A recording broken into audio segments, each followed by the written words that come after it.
Dans cette vidéo, je vais vous parler du transat.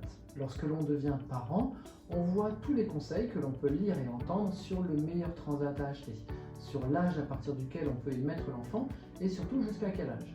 On vous parle alors de poids limite de l'enfant, de sécurité et de l'aspect pratique pour les parents. En tant que psychomotricien, je vais vous donner mon avis. De quoi a besoin le bébé lors des premiers mois, de la naissance jusqu'à la position assise, donc environ de 0 à 10 mois. Il a besoin de sécurité sensorielle pour être bien dans son corps et de sécurité physique pour ne pas être en danger.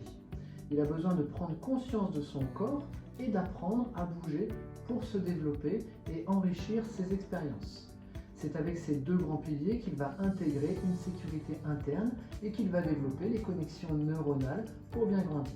Le bébé de quelques semaines va avoir besoin d'être souvent porté. Il va avoir besoin de mouvements comme lorsqu'il était dans le ventre de sa maman. Pour cela, vous pouvez le porter dans vos bras ou en écharpe. Lorsqu'il aura des temps d'éveil calmes, vous pourrez l'installer sur son tapis d'éveil qui aura un appui assez ferme et alors vous pourrez mettre son coussin d'allaitement autour de lui. Ceci lui donnera une sécurité sensorielle avec la possibilité d'avoir des bords près de lui pour contenir sa motricité et réduire l'espace qui pourrait être trop vaste. Il aura des retours sensoriels utiles au niveau de son dos et il pourra bouger. L'avantage du coussin est qu'il est malléable, donc évolutif aux besoins de votre enfant en fonction de son âge et de son évolution motrice. Avec cette installation, vous serez vous aussi sécurisé car vous saurez que votre enfant est dans un endroit sécurisant. Lorsqu'il dormira, il pourra être installé dans son lit avec son coussin autour de lui pour maintenir une sensation corporelle de contenance. Dans le transat, le bébé est entouré, donc sécurisé, comme avec le coussin. Mais cette sécurité ne sera pas évolutive. De plus, le dos de l'enfant s'enfonce dans le transat et ne lui permet pas de développer sa tonicité et sa motricité libre. De plus, les rebords risquent de gêner le mouvement de ses bras.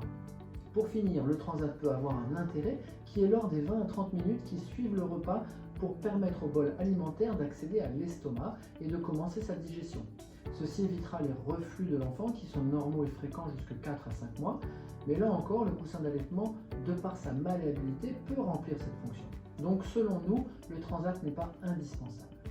Concernant les reflux, il en existe des plus gênants qui peuvent durer plus longtemps et qui peuvent être source de pleurs chez le bébé car ils sont associés à une acidité douloureuse.